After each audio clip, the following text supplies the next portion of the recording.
Hello and welcome to this week's session. Now I know there's been a change in times and you probably weren't expecting me on this week. And so I'd actually like to cover something a little bit outside of business today. It's what creates our results. So although I'm not going to be talking about business specifically, it's directly related to the results you're achieving in your business and in fact anywhere in life. I've started writing another book, and this book is where my real passion lies, which is in people and assisting people to create lives that they dream of, rather than just kind of getting by and existing, but actually creating an incredible life for themselves, and whatever area that might be. It could be in business, it could be relationships. In fact, hopefully it's every area of your life. That's what I really wish for you. And this book is about that. It's about the people, what we go through, our understandings, and helping people to create the results they want in their life, to actually be able to ask for what we want in life and go after it. Because sometimes that's the biggest thing stopping us, is we don't feel worthy of it, or we don't feel like we can ask for it, or we're fear of rejection or whatever it might be. So we're not actually going to attract into our lives what we truly want, and we're just going to put up with and get by with what we have. So I want to share something with you today that'll help you hopefully uncover the way the brain works in a way that is useful to support you to create greater results in your life. So I was hoping to share it with you on the screen today, but as I went to share it just a moment ago, I discovered that I can't share Word documents through Zoom. So what I'll do is I'll upload this, and I'll upload that file separately as well. So let me give you a more verbal description of the way it works. So our environment, okay, at any moment in time, we have about probably 2 million bits of information coming to us. There's the light, so we have things coming in through our eyes, through our nose, through our ears, through our touch. So all our senses are providing us with heaps of information, but not just in one little place. Like, our entire body is sensing our environment right now. So you're probably sitting as you watch this, and your experience of sitting, now that I've mentioned it to you, you can feel the seat. So can you feel the seat at the moment? Can you feel it touching your bottom? And if you're leaning backwards, you'll probably feel it touching your back as well. That information, it was always there. Your body was always receiving that information. But our brain can't cope with 2 million bits of information. It's pretty damn good, but it can't handle 2 million bits of information. So what it does is it culls most of that down. And we're probably getting 134 or something. I know that seems pretty specific, but when this was studied, they came up with about 134 bits of information coming to us. But we still can't handle 134 bits of information. So what we do is we handle those as a chunk. So that seat that you've just noticed that you're sitting in, that comes to you as one chunk of information. So you can feel that seat as one chunk of information. So at any one time, we usually process about 7 chunks of information there, plus or minus 2, they say, so 5 to 9 chunks of information. Maybe you're in a peak state. Maybe you're tired, so you're only dealing with about 5. So this information that is coming to us, and we're coming into our brain in roughly 7 chunks of information. Then we actually do stuff with that. So we're deleting, we're distorting, and we're generalizing, because it needs to make sense to us. Otherwise, we're just confused by what's just happened. So it needs to make sense. So to be able to do that, we delete, we distort, and we generalize what happens, which is why 2 people can be part of a conversation, and at the end of it, have very different opinions about what happened, because we're constantly deleting, distorting, and generalizing, so to make sense of what's occurring. So the input could be a conversation, it could be anything that we're getting, any kind of stimulus. So with all this information coming in and all these things going on, we're talking, we filter it through time, space, matter, meta programs, values, beliefs. All these things are going on inside our head to work out what's happening. So stuff that comes to us when someone says something, that'll sit in our values. And if our values don't align with something they're saying, there'll be a certain way that, that we interact with that. If the values do align, then there'll be a different way that we interact with that. And that's why two people can have a conversation and have very different opinions about the way that went, based on all the stuff that's going up in here. Now, none of this is right or wrong. So understand that there's no right or wrong with any of this. It actually has no impact on right or wrong. In fact, I believe there is no right or wrong. There's just stuff that happens and stuff we make up about it, and then the stuff we do. And that's just stuff. Like, it's actually no right or wrong involved here. And that's probably a really long discussion. If you want to have that with me, always up for that. I think it's a really great debate. So considering all this information is coming in and we're doing stuff with it, what we then do is we then have an internal representation of what happened. So there it is out in the world, and we have an internal representation of that. There's another saying in NLP, the map is not the territory. So we have a map of things. So we might have a map, let me do it kind of literal about, we have a map in our minds about the layout of the land and how we get from point A to point B. You might walk that every day and you have a version of that in your head. But it's different to what the reality is.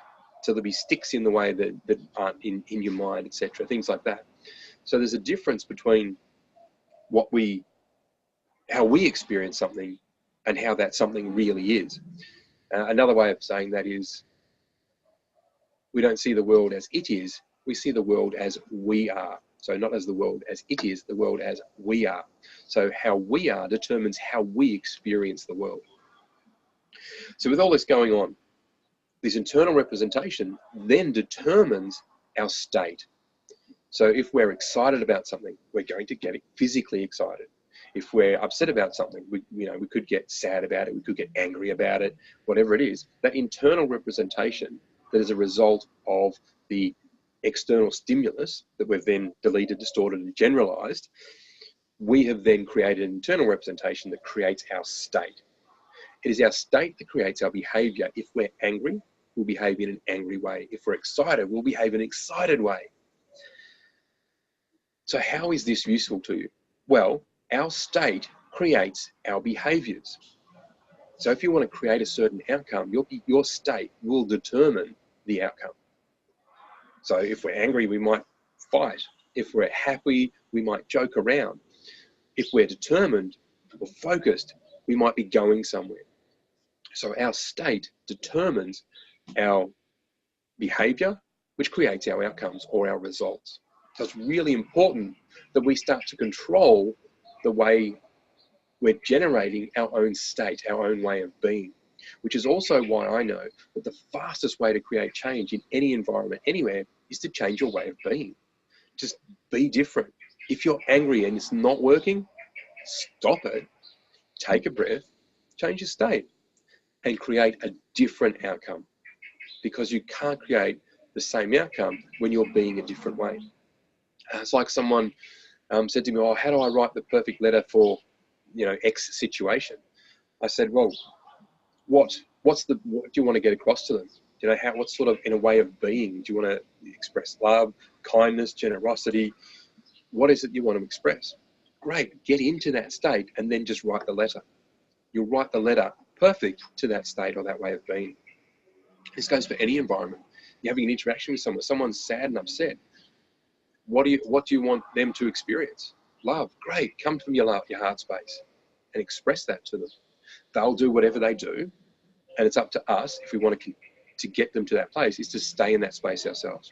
It's so easy to, in someone's in a negative way, it's so easy to take that on and become part of that negative experience. But now that you have awareness of this, you now have the power to not take on somebody else's experience, but to actually generate your own way of being and create that in that moment so that they can experience something different for themselves. So there's a couple of other things that actually interact with your state. It's not just our internal representation. There are other things as well. And one of those things that I really want to share with you today is our physiology, like how we're physically being. So as I said, the state can create a physiology, but your physiology also works both ways. Like if people are sad or depressed, typically they'll have their head down. They'll be looking down, moping around. And when they're looking down, they're connecting with their feelings. So if you want them or yourself to be happy, and you do have your head down, then put your head up. Take from this state, this depressed low state, to this state. Like literally put your shoulders back, chest out, chin up. And when you're like this, it immediately feels different. So I'll get you to do that now. Put your head down, look down, right down, sink down, and notice how you're feeling when you do that. Notice how you actually feel. Now, I'll get you to sit up. Maybe even stand up if you want. Stand up. Put your chest up, legs apart. Open up, look around, and feel free. Notice how that process of expanding yourself and putting your chin up and looking around actually makes you feel better. Now, that's just a simple example of how our physiology and our state interact with each other, because they can go both ways. Your internal representation can create your state, which affects your physiology, and your physiology can also affect your state. So we have simple ways to empower ourselves quickly. So use these. If you're in a spot that's challenging for you, use this. If you're not in a great state, it's quite often people work like this on their computer. They have their head down and they're typing. What state am I in? How's my physiology? It's in a depressed state. Yeah? That's not going to be healthy. It's one of the reasons there's a lot of standing desks now. There's a lot of things, not just for your back and things like that, but standing up creates energy. Okay, it's more positive. You're standing up, you're looking forward. All of these things are creating a better physiology and creating a better state for you to be in. So if you are finding it challenging and you sit at a desk like this all day, you need to change that. You need to create it such that you can be like this if you need to. Okay, maybe a standing desk. I've invested for a standing desk for myself, and it's been awesome. I now have a stool if I need to sit. I can go up and down, but I just find it quicker to grab the stool for a couple of minutes because I wanted to stay in that standing position. That is what I want to be the normal. So create the physiology, create the psychology. Now the psychology can take a little bit more work, but there is, I guess, the opportunity here for you to know that it's a thing that you can do easily, okay? And practice makes perfect. Like the more we practice about changing our state, the easier it becomes. The first time might be a little bit challenging. Well, how do I create a state? And you might not get all the way there. You might go, oh, I'm not feeling happy. I want to feel excited and woo! But you might not get all that way. You might get part of the way. And you might go from this to this to this. Yeah, all right, I feel okay now. Okay, and that's an awesome start. Fantastic. Do that and practice that. Do it again and do it again and do it again. The more often you practice this, the better you get at it and the faster you'll get at it. You might have a point of every single hour. Set your alarm to go off every single hour. And on the hour, every single hour, you simply pick your state. You go, right now, I'm just going to pick my state. Beep, beep, another hour, I'm going to pick my state. Beep, beep, another hour, I'm going to pick my state. I'm going to choose what it is. You might have a bit of fun with it. You might have a dice and you put some, 6 different ways of being, love, happiness, excitement, joy, determined, focused.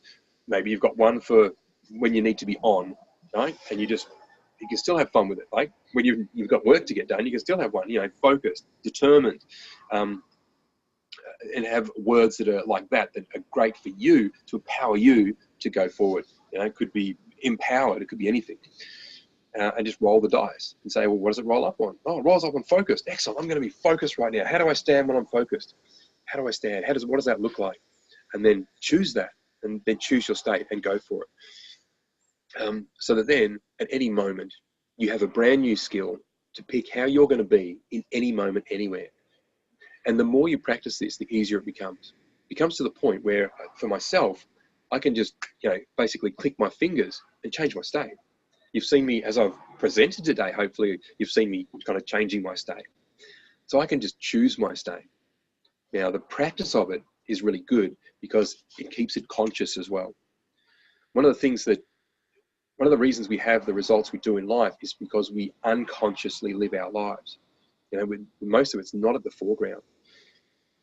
We're thinking about stuff in the foreground and it's blocking up our mind rather than creating in the foreground to generate the results we want. We're typically just living life, filling our heads with stuff. If you instead fill your conscious mind with your way of being to create your outcomes, and you do that consciously regularly, then you'll be an absolute powerhouse in any area of your life, any and every area of your life. You know, your relationships will totally transform when you start being conscious about what's going on. When you start choosing your state, when you interact with people, their experience of you will expand. They will be inspired by who you are being. And it's who we are being that people are most inspired by. Now, people talk about courageous people.